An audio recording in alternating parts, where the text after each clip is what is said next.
रेशम कीट के जीवन चक्र के बारे में बात करेंगे। रेशम कीट ये जो शाश्वत की पत्ती है ना, इसी के निचली सतह में होते हैं और ये सैकड़ों की संख्या में पाए जाते हैं। जिन सफ़ेद रंग के अंडे देते हैं। वो जो अंडे होते हैं उन्हें लार्वा कहते हैं। इल्ली लार्वा या कैटरपिलर लार्वा कहते हैं। वो उसमें जो इल्ली लार्वा होते हैं उसमें एक ग्रंथि पाई जाती है जिसे रेशम ग्रंथि कहते हैं। वो ग्रंथि जो होते हैं उसमें लसदार पदार्थ पाए जाते हैं। वो जो लसदार पदार्थ होता है ना, उसमें प्रोटीन, वो लसदार पदार्थ प्रोटीन युक्त होता है और वो जो प्रोटीन युक्त लसदार पदार्थ होता है ना, अंग्रेजी के 8 अंक के आकार में होता है। वो आगे से पीछे तरफ की चलता है और 4 से 6 हफ्ते बाद वो रेशम कीट जो होता है ना, वो 4 से 6 हफ्ते के बाद में हवा के संपर्क में आने के बाद वो सूख जाता है। वो सूख कर रेशम या रेशे में परिवर्तित होता है। फिर वो 4 से 6 हफ्ते बाद ये जो पत्तियां हैं ना शाश्वत के, उसकी पत्तियों को खाता है और फिर वो प्यूपा में परिवर्तित होता है। प्यूपा जो है वो कोया या कोकून कहते हैं। फिर वो कुछ दिनों बाद वयस्क हो जाता है, रेशम कीट में परिवर्तित हो जाता है। फिर कुछ दिनों बाद वो जो ऊपर रेशम होता है ना, उसे काट कर फिर वो शाश्वत की पत्तियों में अपना जीवन चक्र फिर प्रारंभ करने लगता है। और ये जो रेशम कीट का पालन है ना, उसे सेरीकल्चर कहते हैं।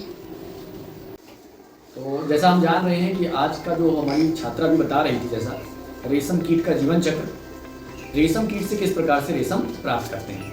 हम सब जानते हैं कि रेशम के जो कीट होते हैं वो शहतूत के पेड़ पर पाले जाते हैं, ठीक है, और इसे क्या कहते हैं, सेरीकल्चर कहते हैं। हमारे हाथ में शहतूत का पेड़ तो नहीं है लेकिन टहनी है, इसी की पत्तियों पर पालन किया जाता है किसका, रेशम के कीड़ों का।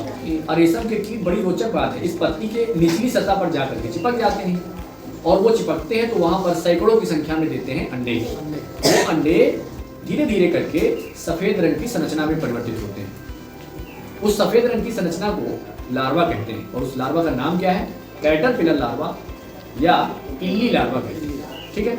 अब ये लार्वा जो बनता है इसमें रेशम ग्रंथि पाई जाती है और वो रेशम ग्रंथि लसदार चिपचिपा पदार्थ निकालती है।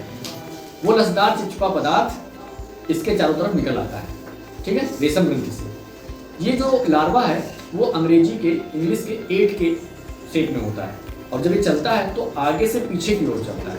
और सीधी सी बात है, जब लसदार पदार्थ निकल रहा है तो अपने शरीर पर चारों तरफ ये लसदार पदार्थ को, जो होता है कैसा है, प्रोटीन युक्त होता है, उसको लपेट लेता है, अपने चारों तरफ लपेटता हुआ आगे से पीछे की ओर चलता है।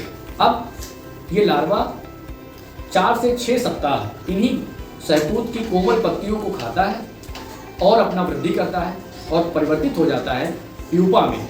प्यूपा क्या है, लार्वा का एक वयस्क रूप है, एक बढ़ा हुआ रूप है। तो 4 से 6 सप्ताह के बाद की स्थिति लार्वा की प्यूपा कहलाती है। अब ये प्यूपा जो होता है ये आगे और वयस्क होता है और वयस्क होने के बाद ये जो रेशम है या जो लार्वा है, अब ये जो प्यूपा है ये हमारे लार्वा का वयस्क रूप है। होता ये है कि इस प्यूपा के चारों तरफ जो हमारा लसदार पदार्थ था वो हवा के जब संपर्क में आता है तो सूखता है और सूखने के बाद वो रेशम का रूप ले लेता है। वही हमारा जो लसदार पदार्थ था वो सूख जाता है और लार्वा का रूप रेशम का रूप ले लेता है, जिसको रेशा भी कहते हैं। अब ये प्यूपा और आगे बढ़ता है और बढ़ने के बाद होता क्या है कि ये रेशम के कीट के रूप ले लेता है।